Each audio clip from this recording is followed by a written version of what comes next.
la gauche komorshatu arivin tikasahe arivin zina duniani msinansi de la gauche komor bilimja mashteku ariwa ishizum Ahmed Abdallah, le plus grand titre politique est de Hadj Ahmed Abdelrahman. Il est né à Domoni en juin le 12 juin 1919. Études primaires à Siman Zouani, professionnel et théologique à Madagascar. De retour au pays en 1940, il travailla d'abord dans la société familiale de son père, un grand propriétaire terrien. Il devient écrivain public, puis avocat d'affaires. En 1940, avec son ami d'enfance, le premier Domoné scolarisé à Sima, M. Afan Mohamed, né le 14-4-1918, s'était rencontré à Domoni avec le premier médecin comorin, Sed Mohamed Cheikh, né en 1904, et le jeune instituteur Zanatan, Sed Mohamed Johar, disons, qui était affecté à Domoni en tant qu'instituteur, et ne se sont jamais séparés depuis cette date. C'est grâce aussi à Ahmed Abdallah Msafan que Sed Mohamed Cheikh est élu premier député comorin à l'Assemblée française, grâce aux électeurs de la région de Noumakele en 1946. Nous aurons à parler, disons. C'est aussi grâce à lui que Sed Mohamed Johar est né en 1918 à Majenga, instituteur au groupe scolaire de Domoni en 1940, fut élu conseiller général de Domoni en 1946. Ahmed Abdallah fut élu conseiller général en 1946. Président du conseil général en 1950, il fut élu sénateur des Comores au palais de Luxembourg à Paris de 1959 à 1972.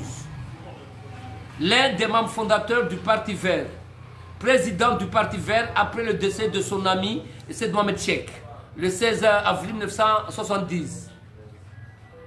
Ahmed Abdallah devient l'homme fort de l'archipel suite au congrès du stade Bomer de Moroni du 1972 par la fusion du Parti Vert et du Parti Blanc de Prince Ibrahim pour le Parti unique Oudzima avec comme objectif principal l'indépendance dans les 5 ans. On l'appelait père de l'unité nationale. Président de la Chambre territoriale de Moroni, avec ses députés verts et certains du Parti Blanc, il destitue le troisième président du Conseil de gouvernement, Prince Ibrahim, qui était président de 70 au 22 décembre 1972. Car lui, il disait qu'il ne peut pas y avoir une indépendance politique sans une indépendance économique. Lors des élections présidentielles de ce jour, par les députés, il avait obtenu 74%, alors que son adversaire Ali Swali, né en 1938, avait obtenu 26%. C'est depuis cette date que Ali Swali s'est placé comme opposant en formant le Front Uni de son gouvernement. Le 23 décembre 1972, les députés lui demanda d'aller à Paris pour parler avec le président Georges Pompidou sur l'accession des Comores à l'indépendance. Le 1er janvier 1973, le 4e président du conseil de gouvernement, Ahmed Abdallah, formant le premier gouvernement d'union nationale des partis indépendantistes. Le 7 janvier 1973, il partira avec une forte délégation en France pendant 3 semaines. Et il rencontra le président Pompidou et plusieurs autres hautes personnalités. Le 15 juillet 1973, il signa avec le ministre d'Outre-mer français Bernard Stasi les accords de Paris sur l'organisation du référendum d'autodétermination de l'archipel des Comores à l'indépendance, l'amitié, la coopération avec la France. Le 22-12-72, le président du conseil de gouvernement des Comores organisa le référendum sur l'indépendance des Comores. 94,5% le oui, 4,5% pour le non, au niveau des 4 îles. Mais à Mayotte, la milice Soroda départementale de Zenamdere avait saccagé les urnes des 6 bureaux de vote de la plus grande ville de l'île Mtsapere, fief des indépendantistes Sérélamé. C'est pourquoi le non l'avait remporté à 68%. Le 30 juin 1975, le Parlement français avait voté une loi à l'encontre des accords de Paris du 15 juin 1973. Disons, sur cette loi, disons, les Comores allaient être consultés île par île. Furieux, nationaliste, patriote, qu'il fut le président du gouvernement Ahmed Abdallah, rencontra pour la dernière fois, disons, le président Valéry Giscard d'Estaing, et il lui a laissé entendre que, disons, une fois de retour aux Comores, il allait démissionner pour avoir échoué à sa mission. Mais ne connaissait pas la diplomatie comorienne. Sachez, chers compatriotes de l'intérieur et de la diaspora comore de par le monde, surtout de double nationalité française et comorienne, qu'après la mort du président Georges Pompidou, en 1974, lors des élections présidentielles françaises de juin 1974, Ahmed Abdallah, président du gouvernement de Comores, n'avait qu'une seule condition, soutenir le candidat français qu'une fois élu donnera l'indépendance de l'archipel des Comores. Grande Comore, Anjouan, Mayotte et Moélie. C'est Valéry Giscard d'Estaing qui s'était déclaré prêt. Et c'est grâce à Ahmed Abdallah que Valéry Giscard d'Estaing fut élu président au deuxième tour. Et Valéry Giscard d'Estaing avait prononcé cette phrase: nous n'avons pas l'intention de diviser tout ce qui a été l'unité de l'archipel. En reconnaissance, Valéry Giscard d'Estaing, une fois élu, il avait dit: nous n'avons pas, nous c'est les Français, nous n'avons pas l'intention de diviser tout ce qui a été l'unité de l'archipel pendant la colonisation. Ayant derrière lui plus de 94% du peuple, des partis politiques comoriens qui voulaient l'indépendance, mais aussi le soutien de pas mal de chefs d'État africains, surtout, disons, certains monarques arabes comme Hassan II du Maroc, Kadhafi de Libye, et d'autres du Moyen-Orient, et plus ceux des pays du tiers-monde comme Mao Tse-tung de la Chine, Gandhi de l'Inde, Fidel Castro de Cuba, pour ne citer que ceux-là. Comoriens engagés pour donner une identité au peuple comorien, lors de son dernier entretien avec Giscard, en 1915, il lui avait laissé entendre qu'une fois de retour aux Comores, il allait démissionner pour avoir échoué à la mission que le peuple comore lui avait confiée le 23 décembre 1973. Mais au lieu de démission, le président du gouvernement des 4 îles de l'archipel, Ahmed Abdallah, convoqua une session extraordinaire des députés le 6 juillet 1915. Au lieu de démission, après que 33 députés sur 38 s'étaient prononcés pour l'indépendance immédiate des 4 îles de l'archipel, à savoir Grande Comore, Anjouan, Mayotte et Moélie, le 4e président du gouvernement de Comores, Ahmed Abdallah Deglam, proclama l'indépendance unilatérale de l'archipel des Comores composé de 4 îles, disons, issues des frontières coloniales. Ce fut la liesse totale au pays, au niveau de la diaspora, et même à Majenga, où se trouvait une forte communauté comorienne, les Anatan. Paraît-il qu'elle fut aussi l'une des plus grandes villes des Comores hors du pays. À l'époque, la population n'avait pas atteint les 400 000. Le président français Valéry Giscard d'Estaing avait dit qu'il a pris acte de la décision du président comorien AAAA, 3A. Ce même jour, du 6 juillet 1975, le Mao Tse-tung de la République populaire de Chine, avait reconnu l'indépendance. La Chine, c'est le premier pays à avoir reconnu notre indépendance. Le 8 juillet 1975, l'Assemblée territoriale, transformée en Assemblée nationale, désigna Ahmed Abdallah premier chef d'État comorien. Le 17 juillet 1975, le chef d'État Ahmed Abdallah Abdelman demanda le départ des forces françaises dans les 4 îles, avant toute discussion sur la passation des compétences. Le 20 juillet 1975, le gouvernement français désigna le député maoré Inoussa Amana, préfet de Mayotte. Moins d'un mois de la déclaration de l'indépendance du 6 juillet 1975, le colonisateur français, avec la complicité de ses acolytes comoriens, le commandant de la seule force de la gendarmerie de garde des Comores, où plus de 87% étaient des retraités militaires français, ainsi que le commandant de la police et certains hommes politiques, dont le député Ali Swali, demi-frère du président Johar, fomentèrent le premier coup d'État au niveau de l'archipel sans qu'aucun coup de feu ne soit tiré. La plupart de ceux qui avaient la garde étaient envoyés en congé chez eux le 3 août 1975. Si bien que Ali Swali, avec sa voiture NR4, se présenta devant le magasin d'armes pour avoir les clés. D'après le chef de magasin d'armes, un domonien de plus de 80 ans aujourd'hui, et garde Comore à l'époque, qui veut que l'on garde son animal, 72 heures avant, on avait enlevé des pièces dans presque toutes les armes. Même lui, en tant que chef de garde, son arme ne marchait pas. Ce fut le 3 août 1975. Le chef d'État Ahmed Abdallah était dans son île natale en juin Nzouani. À partir du deuxième jour, il forma un gouvernement de résistance avec comme siège sa villa privée de Mouyoujou en Haute-Douani. disons, mais sachez que c'est depuis le 3 août 1975 que l'île de Mayotte nous a quittés.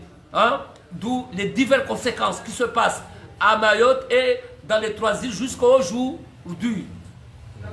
Le 5 septembre 1975, le colonisateur français envoya son chien de garde pour les coups d'État en Afrique, le mercenaire Bob Denard, pour soutenir le putschiste Ali Soali, ses acolytes, mais aussi pour former son armée. Parce que après le coup d'État, le président était Seyd Jaafar de Moutsamoudou, qui est né en 1918. Ali Soali était ministre de la Défense, délégué de la Défense, chargé de la fonction publique. Mouzawar Abdallah était ministre des Affaires étrangères. Et c'est Seyd Jaafar qui a eu l'honneur, en tant que chef de délégation, de prononcer le premier discours devant, disons, le tribunal des Nations Unies pour l'adoption des Comores à l'ONU, le 12 novembre 1975, avec les 4 étoiles qui représentent les 4 îles. Suite au coup d'État du 3 août 1975, c'est Seyd Jaafar, natif de Moutsamoudou, en juin 1918, qui fut désigné président et Ali Soali chargé de la défense. Ali Soali, disons, relève Anzouani son régime. Ce jour, il y a eu une résistance au port. Hein? Un de ses milices, Moissi, fut tué par balle. Il y avait une résistance. Si à l'aéroport, il n'y avait pas de résistance, au port de Moutsamoudou, il y avait une résistance. Et un de ses milices, paraît-il, c'était des prisonniers politiques qui les avaient libérés. Il s'appelait Moissi. C'est pourquoi, pour l'honorer, il a commandé sa garde présidentielle, commando Moissi. Après 24 heures, il y a eu la démission. Disons, le 21 septembre, disons, le 5 septembre 1975, le colonisateur français envoie son chef de garde Bob Denard.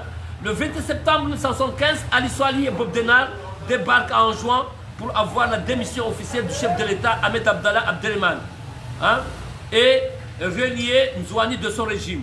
Ce jour, il y a eu une résistance, comme je vous ai laissé entendre.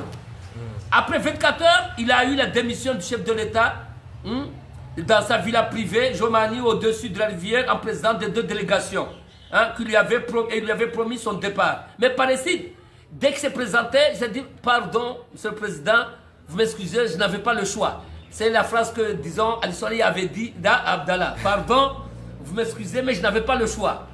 Mais ce jour-là, avant son départ, le président Abdallah avait mis toute la notabilité en Pangahari. Il leur a dit au revoir et leur a demandé de suivre les nouvelles autorités pour non seulement l'intérêt général de la ville et, disons, de chacun. Seuls certains ont suivi ses conseils, comme M. Sen Ben Ali, qui fut nommé gouverneur à Moroni, qui Abdallah Ben Ali, c'est pas gouverneur à Moeli, Tajidi Besset Mantor, ministre des Finances, M. Ward Dizaman, chef de Changris. Parmi tous les élèves terminalistes, il y a 2 qui sont restés. Là, ce sont des diplômes qui ne valent rien. Et c'est Amir, c'est qui Darkaw, Amran Darkaw et Mohamed Rachad, qui sont les plus grands hauts fonctionnaires de Comores aujourd'hui. Hein? Donc, attendez, vous êtes en train de me dire que Ahmed Abdallah a accepté tout gentiment de quitter le pouvoir, de s'en aller? Attendez, lui, il savait déjà, il savait depuis un certain temps, hein, que, disons, la France allait faire le genre, ouais. On a entendu. Ah, et il pensait que c'est la France qui était derrière tout ça. Mais c'est la France donc il fallait qu'il s'incline d'abord et après voir comment il peut revenir au pouvoir, c'est ça? Ali Soali le respectait beaucoup. Paraît-il, quand il faisait même les mariages, il y avait des linges. C'est Ali Soali qui s'occupait. Parce qu'Ali Soali, c'est le demi-frère de Johar. Et Johar, depuis qu'il est affecté à Domoni en 1940, il s'est marié avec la famille, il est devenu un domonien. Hein? Et Ali Soali, ils étaient ensemble. Avant, disons, 72. Hein? Ouais. Hein? Ali Soali le respectait. Hein? Ils étaient les 2 des députés aussi. Entendu? Donc Ahmed Abdallah n'a pas été maltraité par Ali Soali, c'est ça? Non, comme je vous ai dit, c'était le voulait. Comme je le dis, il était venu ici. Le premier jour, c'est Mohamed Ahmed parmi ses émissaires. Et Abdullah Nzouane. Hein, ils étaient venus ici. Et ils n'ont rencontré que les grands notables. Hein? Mouyala Oussoureti et Sen Ben Ali, 2 notables. Ils ont transmis le message. Le rendez-vous a été pris le 2e jour. Comme je vous dis là-bas. Hein? Ce jour-là, ils étaient présents. Ali Soali et Bob Denard, ils sont venus. C'est pour ça qu'Ali Soali a dit, pardon, je m'excuse. Hein? Je ne peux pas faire autrement.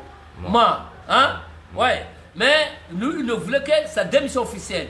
Et il lui a prometté que quelques jours, avec un mois, il allait lui donner la liberté d'aller où il veut. Entendu? C'est pourquoi Abdallah, le connaissant, ou se connaissant aussi, sachant que tout se fait pendant le monde, ce sont les impérialistes qui le font. Entendu? Hein? Ouais? Bah, disons, il avait réuni toute la notabilité là-bas, il lui a dit au revoir, mais suivez les ordres. Hein? C'est Abdallah qui fait ça. Ouais. Il part, il laisse le pouvoir de Ali Salih tranquille. Ouais, quand il a... Non, il veut... Après le coup d'État, il était chef d'État. Comme je dis, il a fait un mouvement de résistance. Il a envoyé des gens par bateau à l'extérieur pour un soutien. Il y avait un blocus. Absolument, il avait fait un blocus depuis le 3 août. Il y avait un blocus général au niveau de l'île. Entendu? Rien n'est en train de sortir un blocus. Mais une démission, c'est une démission. Dès qu'il a eu la démission, c'est déjà officiellement à l'État éclairé. Hein? La démission officielle en tant que chef d'État. Entendu? Alors, il est rentré à Moroni après quelques mois en résidence surveillée, disons, dans sa villa privée, Djoum Djoum.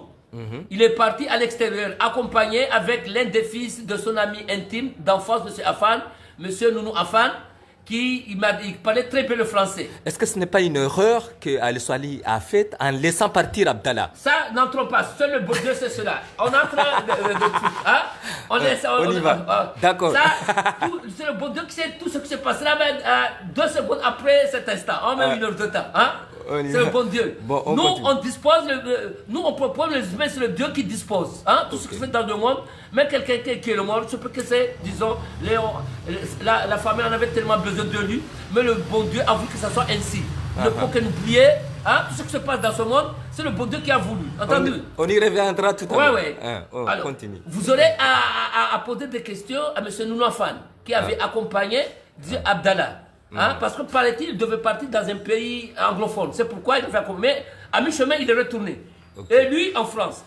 Ali Salih, Bob Denard, arrivé ici, il n'a pas pu résister parce que Ali Salih, dès le 1er janvier 1976, il a pris le pouvoir. Il a écarté. Attendez, après le départ de Ahmed Abdallah, il y a Bob Denard qui est arrivé, c'est ça? Non, Bob Denard, il est envoyé depuis le 5 septembre. Ah, d'accord. Le 5 septembre, ils ont fait le débarquement le 21, vous voyez? Hein? Le coup d'État le 3 août. Sans Bob Denard. C'est la première fois que Bob Denard a mis ses pieds au Comores. Le 5 septembre 1975. Mais Bob Denard est toujours derrière ce coup contre Abdallah, c'est ça? Non, attendez. Bob Denard, il ne savait même pas. C'est la France, c'est le service français. Parce que vous voyez, le commandant de la garde nationale, vous voyez, faire un coup d'État sans qu'aucun coup de feu ne soit tiré. Comme je le dis, tous les armes, tout. Tous ceux qui devaient faire la garde étaient en congé, envoyés exprès. C'est le commandant de la garde des Comores, les 2 commandants de la police. C'était des agents de la France, ainsi que les politiciens. Mais à leur tête, Ali Salih. Vous voyez, comme je le dis, il a fait le coup d'État sans qu'aucun coup de feu soit tiré, avec un simple R4. Si notre père acceptera celui qui fut, disons, le chef du magasin, même celui qui m'a dit cela, mais il veut qu'on garde son animal. Il a plus de 80 ans, actuellement c'est un domonien. Ouais. Faire un coup d'État sans qu'aucun coup de feu ne soit tiré. C'est vraiment un coup d'État historique. Ouais, un coup d'État qui fait aucune victime. Ouais, il se peut que même Abdallah même, il se peut qu'il a été informé de venir en juin. Parce qu'à l'époque, le coup d'État lui trouvait alors qu'il était en juin. Ouais. Il avait ses agents de sécurité. Son fils vous dira tout. D'accord. Il y a des secrets. Ok, on continue. Son fils Salim. Merci de nous rester fidèles, vous qui êtes sur la chaîne Libre des Comores. Nous suivons un moment de l'histoire de notre pays. Après 24 heures, il a eu la démission du chef de l'État, Ahmed Abdallah, signée dans sa villa privée de Jomani, au-dessus de la rivière, en présence de 2 délégations, et lui avait promis son départ hors du pays quand il voudra. Après quelques mois, dans sa résidence privée de Djoum Djoum, à la Grande Comore, il partira vers la France accompagné avec Nounou Afan, qui parlait l'anglais et qu'il a suivi à mi-chemin avant de retourner. Le 12-11 mai 1975, le président Seydi Mohamed Jaffar prononça le discours d'admission à l'ONU. Le 1er janvier 1976, Ali Salih devient le président et sans tarder, il instaura la révolution communiste en s'appuyant sur la jeunesse et les femmes, au détriment des notables et des religieux. il fut considéré comme l'ennemi de la religion musulmane. Sa garde présidentielle, commando Massi, et sa jeunesse révolutionnaire faisaient la terreur dans les 3 îles et avaient tué plusieurs personnes en Béni et à Iconi.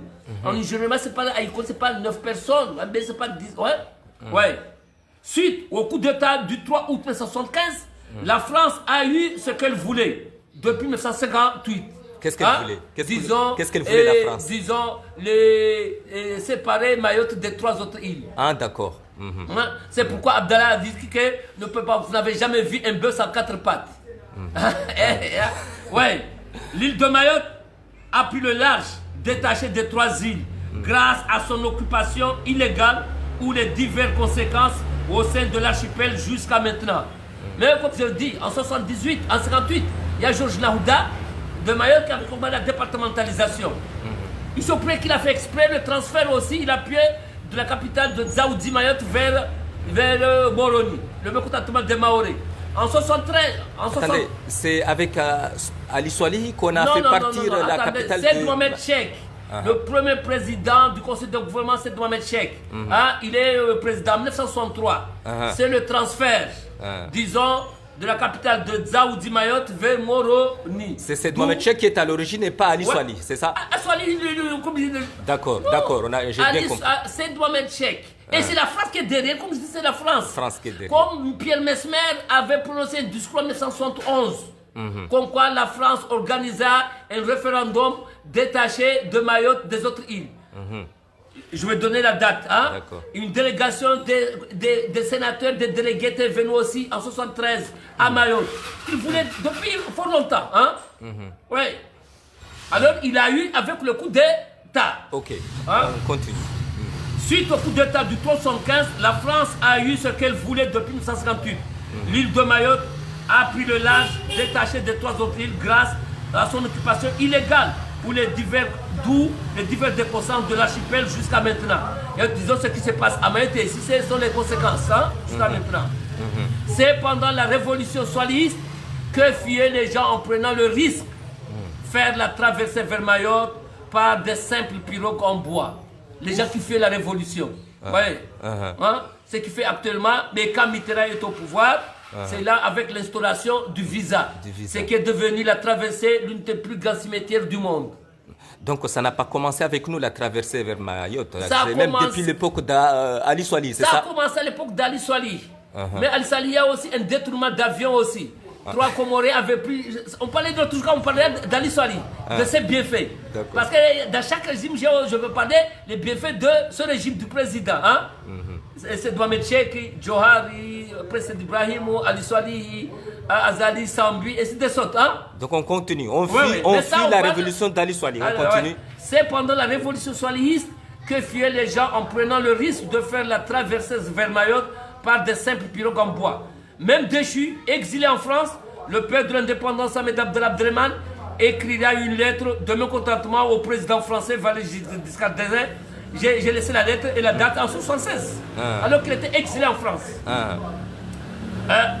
Français pour l'occupation illégale de la France sur les 4e îles de l'archipel. Donc en 1976, Abdallah dénonce l'occupation illégale de Mayotte. Alors qu'il était déchu, alors qu'il était déchu. Mais il a écrit à son ami qu'il avait soutenu pour qu'il soit élu président français. Giscard était un grand ami d'Abdallah. À partir de 1974, comme je t'ai dit, que lors des élections, après la mort de Pompidou en 1974, lors des élections présidentielles françaises, il y avait plusieurs Jacques Chirac, Jacques Chamadelma, plusieurs candidats. Abdallah, en tant que président comorien, avec toute la communauté comorienne de par le monde, et ce surtout dans la double nationalité, mais nous étions des Français à l'époque, nos ancêtres, les Gaulois, à l'époque. Vous avez entendu? Il avait une seule condition, qu'il allait soutenir tout candidat français qu'une fois élu, allait donner l'indépendance à l'archipel. Et c'est Giscard, qui avait accepté. Voilà comment ils sont devenus. Passer le premier tour, c'est grâce à Abdallah et aux Comoriens, disons, que Giscard est élu président au 2e tour. C'est pourquoi il avait dit cette phrase. Nous n'avons pas, nous les Français ou les autorités, nous n'avons pas l'intention de diviser tout ce qui a été l'unité de l'archipel. Parce que M. Djanché, c'était composé de 4 îles. Mais comme vous savez que les Français n'ont jamais d'amis, Tous ne défendent que leur intérêt. Vous voyez, François Mitterrand, il était venu au Comores en 1961 quand il était ministre de l'Intérieur. Pendant en 1974, seuls 2 partis politiques français soutenaient l'intégrité des candidats. Communiste de Georges Marchais et socialiste de François Mitterrand. Mais qu'avez-vous vu quand De Gaulle, lors du référendum du 4 octobre 1958, alors que la plupart des colonies françaises africaines ont signé pour l'indépendance, les Comores avaient dit non. Pourquoi? Parce qu'ils n'avaient aucun lycée au niveau des 4 îles. N'en parlons pas des cadres. C'est pourquoi les Comoriens ont voté non. De Gaulle, de passage aux Comores en 1963, il a laissé entendre à Moroni, là en reconnaissance, la France va perdre des Comores la perte de l'océan Indien. Qu'a-t-elle fait depuis 1963 jusqu'à 1975? On est là. Mais comme je vous dis pour terminer, Mitterrand, quand il était venu au pouvoir avec son premier ministre Balladur, c'est là où ils ont instauré le visa Balladur, d'où le début de la cimetière, la traversée vers Mayotte. Et Abdallah n'avait qu'un seul objectif, l'intégrité des 4 îles. Et il a dit, et il le disait souvent, on n'a jamais vu un bœuf avec 3 pieds. Et les Comores, c'est un bœuf avec 4 pieds, les 4 îles. Donc est-ce que finalement on peut dire que la France a plus détruit ce pays que les Comoriens eux-mêmes? Est-ce que c'est la France qui a plus détruit ce pays, les Comores, que les Comoriens eux-mêmes? Dans tous les pays, les néocolonialistes sont plus pires que les colons. Les deux alors, les deux. C'est ça, on les colonise. Les Européens ne nous ont jamais considérés, nous les Noirs d'abord, tous les colonisés. Mais il faut avoir peur d'abord des membres de ta famille qui se trouvent dans une autre équipe où il y a des divergences, que ce que tu vois à l'extérieur. Moi, j'ai très envie de connaître la suite. On parlera un jour spécialement sur ça. Et j'aurais aimé qu'on fasse un débat avec ceux qui sont à Mayotte. On va continuer. Abdallah est en exil en France. Alors, que va-t-il se passer? On continue. Même chez lui, même déchu, exilé en France, le père de l'indépendance, Ahmed Abdrahman, écrira une lettre de mécontentement au président français, Vallée jusqu'à Destin, pour l'occupation illégale de la France sur la 4e île de l'archipel des Comores, qu'il considérait comme la 4e patte du bœuf. Cette lettre, il avait envoyée dans toutes les instances internationales à ses confrères chefs d'État des pays du tiers-monde et africains. C'est Al-Swali, à l'époque, il disait que le gardien, lui, en tant que gardien, il ne va jamais sortir dans le cas. Parce que s'il sort, l'adversaire va marquer un but. Je te dis. Voilà. Parce que quand il y avait le problème de Majenga, où les Betrabaka ont eu à massacrer plus d'un millier de personnes, la France, Al-Swali avait dit que lui, en tant que gardien, le président, il ne doit pas quitter le pays. Parce que s'il sort du cas, l'adversaire va marquer un but sans problème. Il avait envoyé son ministre des Affaires étrangères. C'était, disons, pour aller parler avec Ratiraka. Mais il a peur de qui? Il a peur de qui, Al-Swali? De Ahmed Abdallah ou de... Non, comme je te dis, lui et sa politique. Comme elle dit, je dis. Al-Swali avait dit en patois, c'est pas en français. Il s'adresse directement à nos chers confrères de Mayotte. Que mieux vaut être indépendant, être libre. Et même si manger du manioc. Ça ressemble à peu près à la situation de Sékou Touré là. C'est révolutionnaire. Que de mener la belle vie tout en étant dépendant de quelqu'un. Voilà. D'accord. Donc on continue. Ali Swali n'ose pas quitter les Comores. Il préfère envoyer plutôt un ministre des Affaires étrangères. Il en tant que gardien président, le gardien de but, il se considère comme un gardien de but d'une équipe de football ou de handball. Et s'il sort du cas, l'adversaire va marquer le but sans problème. Même des fois, ça peut entre. Sous plusieurs formes. On y va. Voyant son peuple qui subissait les atrocités de la Révolution pendant les 2 ans de son exil à Paris, Ahmed Abdallah entra en contact avec le mercenaire Bob Denard qui avait quitté Ali Swali à cause du régime communiste et qu'il avait commencé à instaurer. Bob Denard tue toujours par le biais des services secrets français. Tout ce qui se fait, c'est par l'Élysée qui l'ont mis en contact. Parce que tout ce qui se trouvait à Mayotte, les Français, 2 semaines après, ils les voyaient à La Réunion, de La Réunion en France. C'est pourquoi aujourd'hui, certains comme Ashkidin Mouka, Abou Afedin, arrivé à Mayotte, Ils étaient dans des cas là-bas, 2, 3, 4 jours. La France les envoyait à la Réunion, de la Réunion en France. Hein? Attendez, vous êtes en train de me dire qu'après avoir aidé Ali Soali à conquérir le pouvoir, la France va encore essayer de le descendre en utilisant Ahmed Abdallah, c'est ça? Comme je vous ai dit que dès que Ali Soali... La France n'a pas d'amis alors? Attendez, il n'a jamais eu d'amis, comme je dis. Le président Seydou Jafar, c'était un cadre, c'était un pro-français. Hein? Mais dès qu'Ali Soali a pris le pouvoir, mais paraît-il depuis sa jeunesse, quand c'était un ingénieur d'abord, Ali Soali n'était pas n'importe qui. Il était ministre de l'Agriculture au premier gouvernement de Seydou Mohamed Cheikh. Ministre de la fonction publique au gouvernement Prince d'Ibrahim 112. C'est pas n'importe qui, hein, vous voyez. Mais quand ils étaient même au lycée, d'après mon premier président, Fessé Abdraman Sond, il me parlait qu'il ne lisait que des livres de marxisme. Entendu? Hein? Vous voyez que les Français, du capitalisme, dès qu'il a commencé à instaurer le communisme, il l'a quitté. Même au Comores ici, les militaires étaient des Tanzaniens. Des Tanzaniens, hein, le communisme. On reviendra sur les coups bas de la France, mais on continue. Abdallah a pris contact avec la France pour descendre Ali Soali. Voyant son peuple qui subissait les atrocités de la Révolution pendant les 2 ans de son exil à Paris, Abdallah entra par le biais des services français de l'Élysée française, entra en contact avec Ali Soali, avec Bob Denard, qui avait quitté Ali Soali dès qu'il a commencé à instaurer le communisme. Ouais. Le 13 mai 1978, le chef de garde français, disons, une seule condition, Bob Denard, c'est lui qui a financé. Mais parmi les accords, avoir une base militaire aux Comores pour faire tous les coups d'État en Afrique. Bob Denard était prêt à descendre Ali Soali à condition qu'on lui donne une base militaire, c'est ça? C'est ce qui a été signé avec la France et tout, dans l'époque, parmi ces accords. Oui, c'est ce que je suis en train de dire. Voilà, ça fait partie des accords, des conditions pour lesquelles il est prêt à descendre Ali Soali. Je t'ai donné un journal de Kashkazi où Bob Denard y lira ce journal. Vous voyez, tout est écrit. D'accord. Les dessous de la politique française. Tu liras, ça répondra. Donc finalement, il va arriver à descendre Ali Soali. Le 13 mai 1978, le mercenaire français Bob Denard, de son propre compte, avec un groupe de mercenaires, on l'appelait Moustapha Mouhadjou. Disons, il n'avait plus le nom. Sur les radios, on entendait le coup d'État, il a été patronné par un certain Moustapha Mouhadjou. La plupart des Comoriens se demandaient quel est le Comorien le plus, disons, dégradé qui faisait partie de l'armée française. Mais c'est, le Moustapha Mouhadjou, c'est ce qu'on entendait.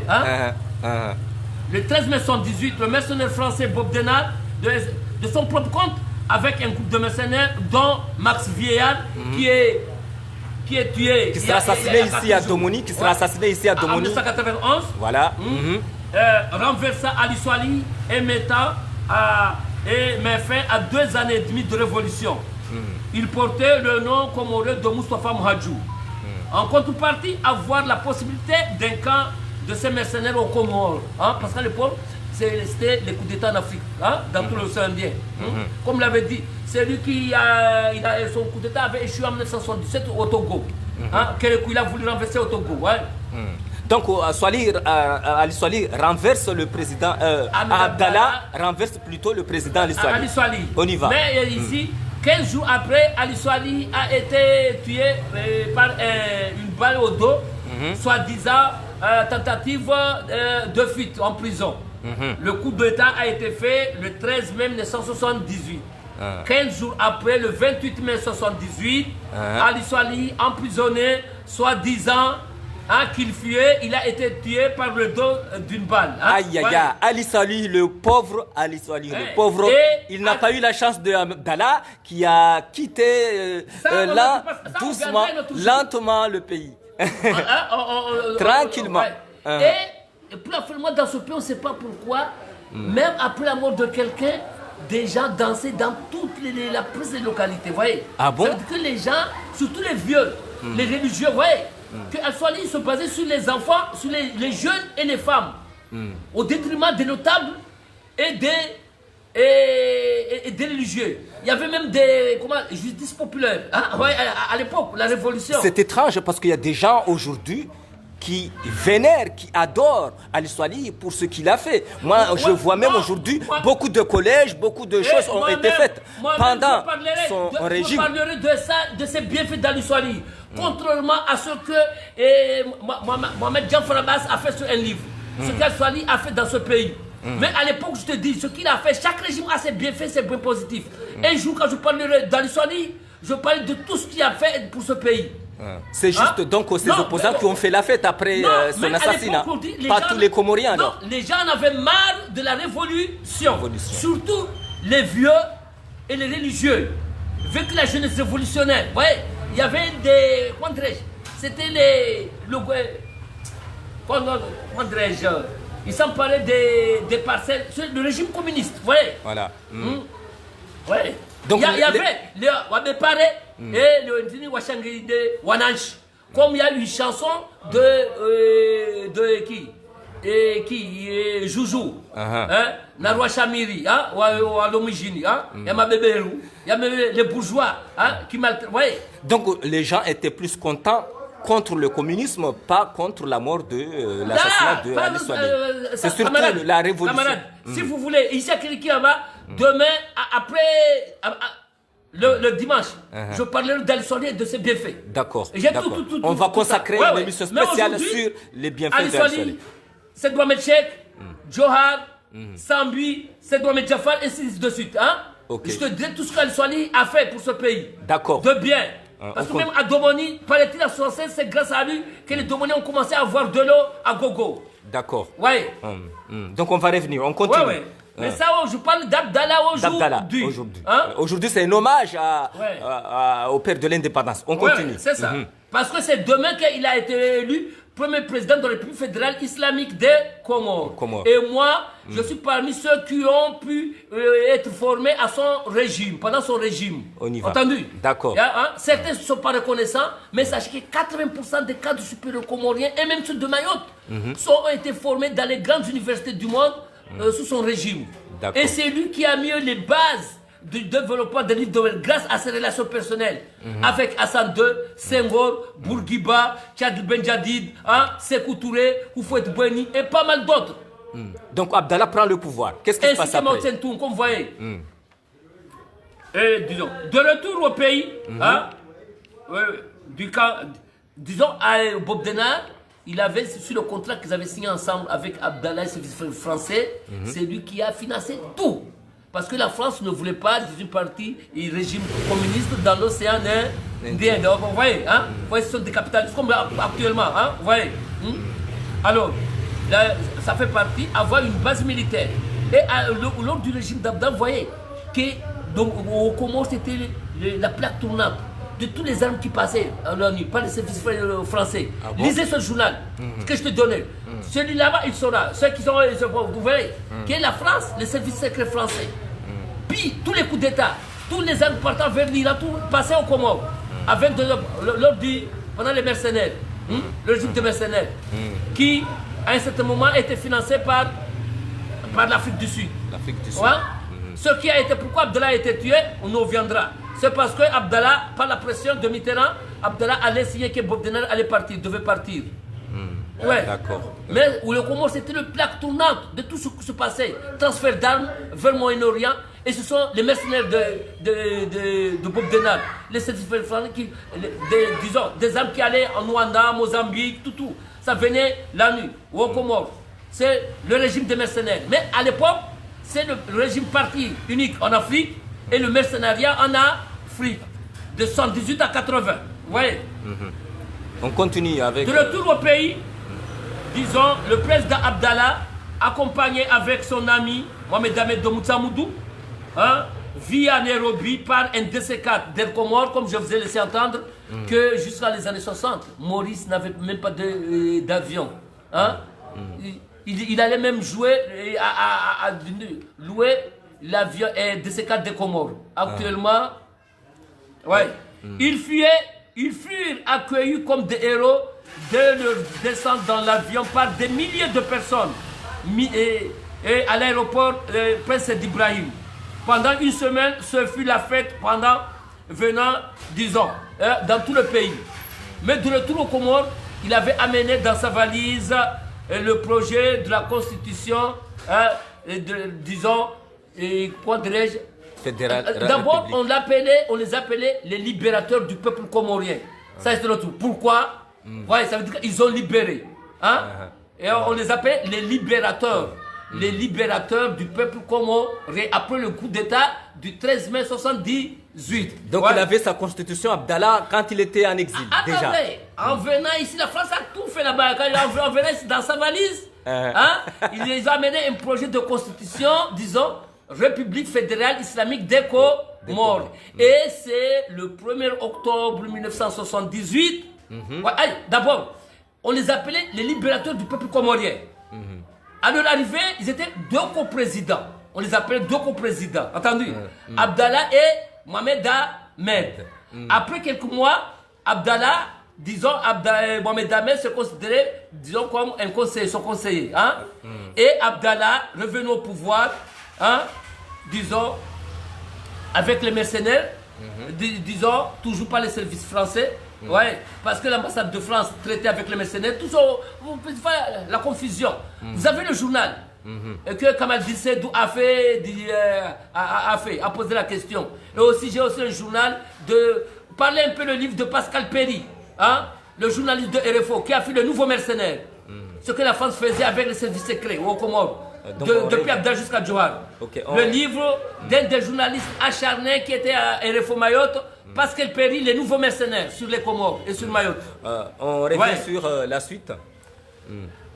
Pendant une semaine, il fut venant dans sa valise avec un projet de constitution, on les appelait les libérateurs du peuple comorien, puis des coprésidents.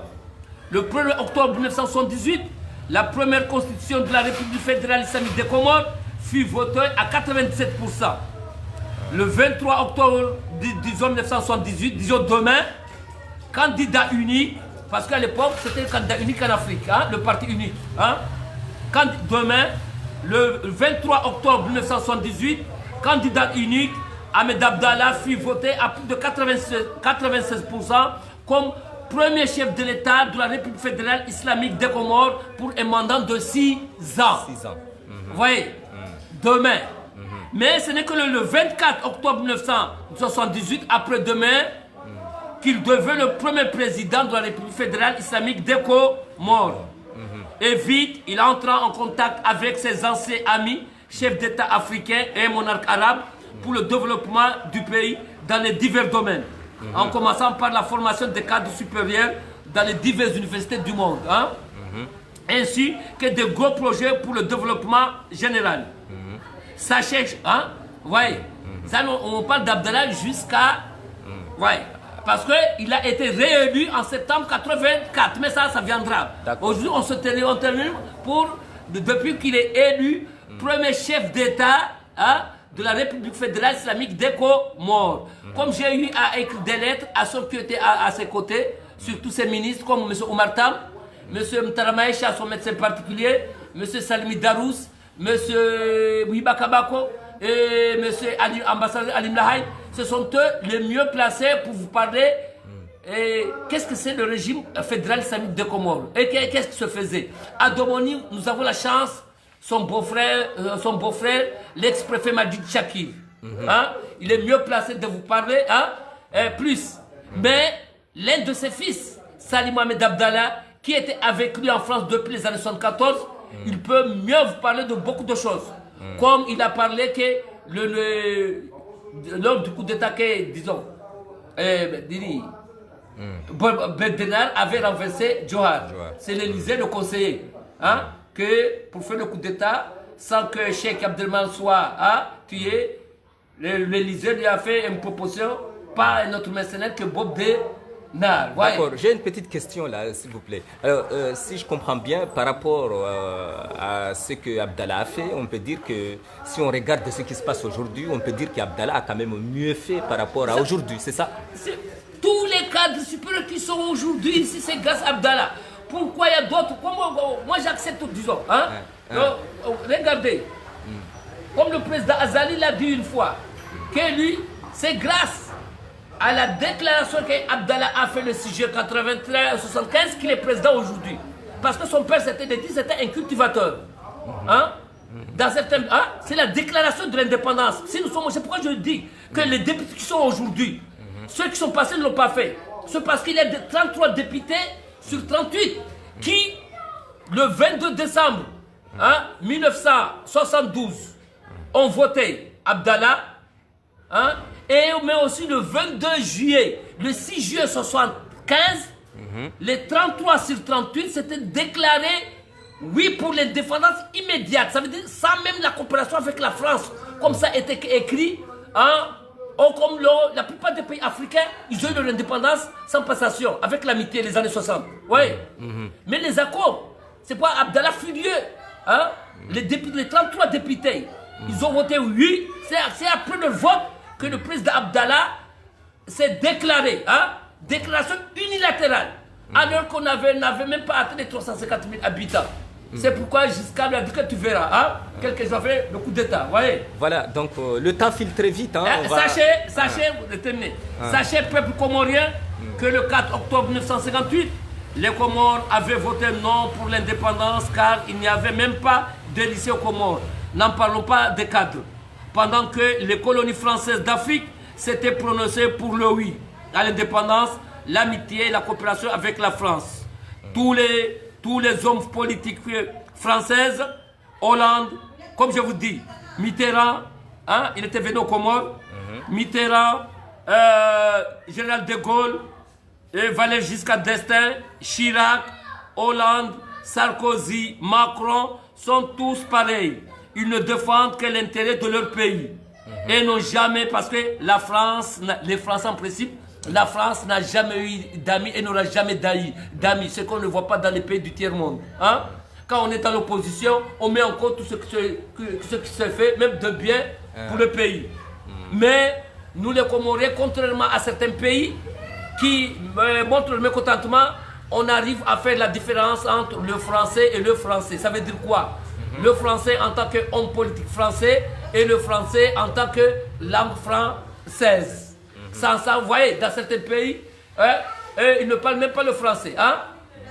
Alors, ceci étant, comme je vous dis, camarades, j'ai des journaux... C'est un magnifique hommage que vous avez rendu au père de l'indépendance. Alors, vous proposez quoi? Parce que là, j'ai l'impression qu'on ne rend pas assez hommage à ce père de l'indépendance. C'est pourquoi nous, en tant que domoniens, j'ai parlé à des domoniens. Hein? En tant que domoniens, enjôlés d'abord, les enjôlés peuvent être fiers. Parmi les milliers de Comoriens, le bon Dieu a choisi un enjoiné, en particulier un domonien d'une telle famille pour donner la liberté du pays après 150 ans de colonisation. C'est un honneur pour sa famille, pour la ville et pour le pays. Hein? Comme vous voyez les Comores, quand il avait fait le coup d'État, Idi Amin Dada étant président de l'OUA, il avait donné le Comores vice-président de l'OUA. Vous vous rendez compte? Hein? Idi Amin Dada, président de l'Ouganda, il était le président de l'OUA. Après le coup d'État, 118, hein, les Comores étaient nommés vice-président de l'OUA. Parce que Idi Amin Dada, lui... Donc la vice-présidence appartenait aux Comores à l'époque. Ouais, entendu. Abdallah, comme je le dis, tous les cadres comoriens, la plupart des cadres comoriens, Ali Souali à son régime, c'était ont bénéficié des bourses, sont partis dans des pays révolutionnaires. Hein? C'est pas, mais Mohamed Lachad, peut-être c'est en Yougoslavie. Yougoslavie, qui était le président, mais c'était aussi un pays révolutionnaire, entendu. Hein? Mais avec Abdallah. Parce que Ali Souali, dès Abdallah, d'abord c'est Ali Souali. Hein? Lui, il a instauré le service national. Et moi, j'ai pu avoir la chance parce que j'ai fait, disons, mes études de terminale au lycée de Moroni. Hein? Après mon bac, je résidais à Mitoudjé. Et que je considère comme deuxième ville jusqu'à aujourd'hui. Hein? Alors, mais après le bac, l'obtention du bac, on devait travailler d'abord une année de service national avant de bénéficier d'une bourse. Parce qu'à l'époque, quand Ali Souali avait, après le coup d'État, Ali Souali étant au pouvoir, il était délégué. Hein? Et la France avait évacué tous ses ressortissants, justement, après l'échec des pourparlers. Hein, de la conférence de Paris sur le retour de Mayotte. Après l'échec de la conférence, Ali Souali, en tant que délégué à la défense, il avait dit à la France, tous les fonctionnaires français présidents dans les 3 îles indépendantes doivent plier bagages. Oui. Après la conférence de Paris sur le retour de Mayotte, après l'échec, Ali Souali, en tant que délégué de la défense, il avait dit que tous les fonctionnaires français se trouvant dans les 3 îles indépendantes devaient plier bagages. C'est pourquoi même des Comoriens, tous les Français sont partis. Et c'est pas le 31. C'est pas le 31. Le 30 ou le 31, je vais voir.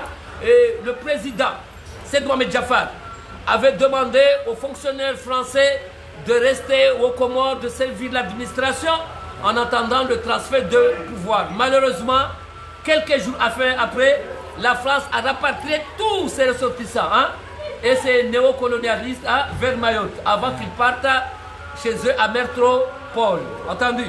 Comme je vous dis, camarades, moi je me base sur des documents, mais je vais lire, là, disons, ce que la France avait aux Comores, les services français. Mais on va revenir sur Ahmed Abdallah. On revient sur Ahmed Abdallah. Ouais, on revient Ahmed sur Ahmed Abdallah. Abdallah. Vous trouvez qu'on ne rend pas assez hommage à ce père de l'indépendance, c'est ça? C'est pas. Il faudrait faire quelque chose maintenant de grandiose pour son hommage. Pas nous en tant que domaine, moi-même en tant que. Parce que si je suis aujourd'hui ici, c'est parce que, disons, je suis domonier. Et c'était un honneur, une fierté. Et qu'est-ce qu'a fait Abdallah à l'époque, à Domoni, par rapport aux autres et qu'est-ce qu'il devait le faire, entendu? Mais lui, d'abord, il a fait pour le pays. Vous voyez, lui, qu'est-ce qu'il a fait? Prince d'Ibrahim, c'était son premier adversaire politique. Et il a baptisé l'aéroport international Prince d'Ibrahim. Lui, c'était un Joannais. Lui, il a mis 7 Mohamed Cheikh sur les billets de 5 000 francs. Le grand moufti de 10 000 francs. Entendu? Lui, ça ne l'empêchait pas aussi de construire l'école de pêche, tout ça. Dans tous les pays africains, la plupart des présidents, ils ferment les yeux, ils construisent tout, même les universités dans leur localité. Il paraît que c'est lui le père de l'université, pour dire les choses honnêtement. Lui aussi, il est le premier quand il avait nommé Salimi Darous. On parlait de Salimi Darous. Si je parle que parmi ceux qui vont être décorés, j'ai parlé de Shaheb Ben Sedmansend, c'est le premier bachelier comorien avec mention en 1963. Le lycée est construit en 1960, entendu? Mais Salim Darous, c'est le premier bachelier comorien à avoir professeur DPS, avoir obtenu profession. Et c'est quand il était ministre de l'éducation, jeunesse et sport, qu'il avait créé première université, l'école d'enseignement supérieur d'Omvou-Ni. Donc, entendu? La formation Bac plus 2, qui a formé aussi des journalistes, des conseils pédagogiques, entendu? Et pas mal de cadres. Nous autres, certains, même ils avaient même le droit de 49 qui étaient à l'extérieur. Moi, j'ai pu faire ma formation en 81-83 à l'école supérieure de Tunisie. D'accord, on arrive à la fin de l'émission. On a vraiment parlé de Ahmed Abdallah. Que souhaitez-vous qu'on fasse pour Ahmed Abdallah, s'il vous plaît, pour terminer? Ouais, c'est pour dire, j'avais voulu seulement que tous les gens qui sont nés, qui ne savent pas qu'il y avait un régime, République fédérale des Comores, ou même ceux qui le savent ferment les yeux. Alors c'est grâce à lui, et c'est quand il est au pouvoir qu'ils ont bénéficié de son régime ou du pays. Entendu? Lui, il respecte plus ses adversaires politiques. Il ne les considère pas comme des ennemis. Parce que ce sont des Comoriens comme lui, mais qu'ils ont une autre vision de vue. Donc vous me disiez en coulisses tout à l'heure que vous avez envie de monter un comité d'organisation de la célébration de l'hommage à Ahmed Abdallah. Non, je voulais seulement que les gens savent que le 23 octobre 118, le 1er octobre 110, ce fut le référendum de la Constitution République fédérale islamique des Comores. Le 23, c'est là où il était élu président. Mais c'est le 24 qui a été investi premier président de la République fédérale islamique des Comores. Parce qu'il y a eu plusieurs présidents. Il y a eu Johar après son décès. Il y a eu Taki. Il y a eu Azali. Entendu? C'est après les accords de Tananarive que disons, les grands Comoriens et les Moélieux, ils ont signé la fin parce que les gens journée, ils avaient dit que non, on ne signe pas, on va d'abord demander l'avis des Anjouanais. Hein? La conférence de Tenerife, entendu, après la sécession. Et c'est ce qui a mis fin à la LFIC. Et parmi tous ceux qui appartenaient à la LFIC, il y a une seule qui reste. Fini le drapeau, vous ne voulez pas le drapeau vert, il y a seulement l'hymne national qu'on utilise. Hein? C'est l'un des symboles de la République fédérale islamique des Comores. À Domoni, si vous voulez aussi, c'est la construction de l'école collège islamique. C'est là où était le train de football. Entendu? Je voulais cela que les gens sachent. Pour revenir et informer toute la communauté comorienne de par le monde que le 6 juillet 2025, ça fera 50 ans. Depuis que un Anjouanais, un Comorien, un Anjouanais de Domoni a proclamé l'indépendance. J'aurais souhaité que tous les Comoriens sachent, disons, cela et s'organisent pour fêter comme les Malgaches, comme les Chinois, comme pas mal de peuples dans le monde. C'est pourquoi que je souhaite que les autorités actuelles des Comores fassent un effort. Si certains acceptent que ce sont eux aujourd'hui, parce que ce sont eux. Quand quelqu'un est élu au pouvoir, c'est parce que le bon Dieu l'a voulu. Ok, merci. Alors, mais qu'on élargisse aussi, qu'on crée aussi des comités élargis partout dans le monde. Pour nous les Domoniens, hein, programmer la 4e édition du festival de l'art, de la culture et de la gastronomie comorienne. Parce que j'ai la chance, je l'ai organisé en 2006, en 2011, en 2013, hein? Du 1er au 10. C'est juillet 60 et 2025. Entendu? Élargir et aussi honorer tous les Domonais parce qu'ils sont nombreux, hein? Ainsi que des politiciens des autres localités. Surtout aussi, c'est pourquoi je veux entrer dès demain en contact avec les familles des 33 députés. Hein? Qui ont proclamé l'indépendance, hein, qui ont voté pour l'indépendance. Aussi demander le cursus de ces anciens ministres et députés. Et les membres de sa famille et d'autres qui ont des documents et des archives. Pour que nous fassions un documentaire sur les Comores de 1841 jusqu'au 6 juillet. Voilà. Mais j'aurais souhaité que dans toutes les localités du pays, le 6 juillet, tout le monde sentait que vraiment on est indépendant. Voilà. Et ça j'aurais aimé que le calme soit dans le pays. Ceci étant, je m'arrête ici. Nous parlerons, mais après, si tu as un point à traiter avec moi, il n'y a pas de problème. À partir du... On va s'arrêter là parce que là, le temps est écoulé. Ouais. Et ceux qui veulent que je parle un jour de cette bombe échec, ce qu'il a fait ce pays, c'est pas de problème. On parlera de ces grandes personnalités politiques qui ont marqué l'histoire des Comores. On en parlera. Mais là, il va falloir... Et tout ce que la France a fait aux Comores. Et surtout de ce que Pascal Perry, parce que c'est un agent secret de la France. Bon, là, je suis vraiment désolé, là, le temps est vraiment écoulé. On va s'arrêter là. On reviendra sur ces histoires. C'est fini. Merci beaucoup.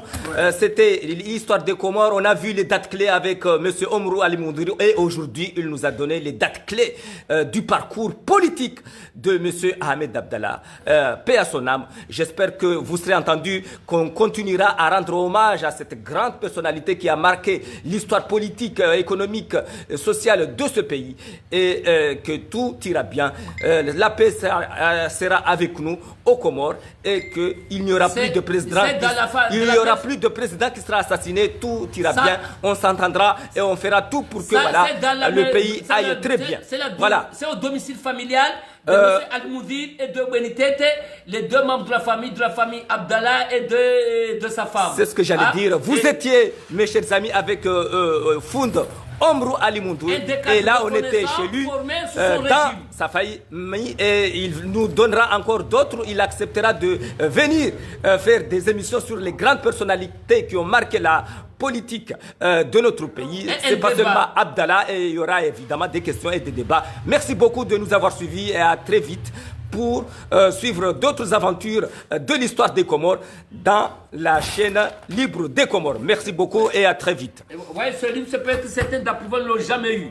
Vous voyez, disons, et culture, civilisation islamique Comore. C'est fait par ICESCO, par des Arabes. L'histoire des Comores, de A à Z.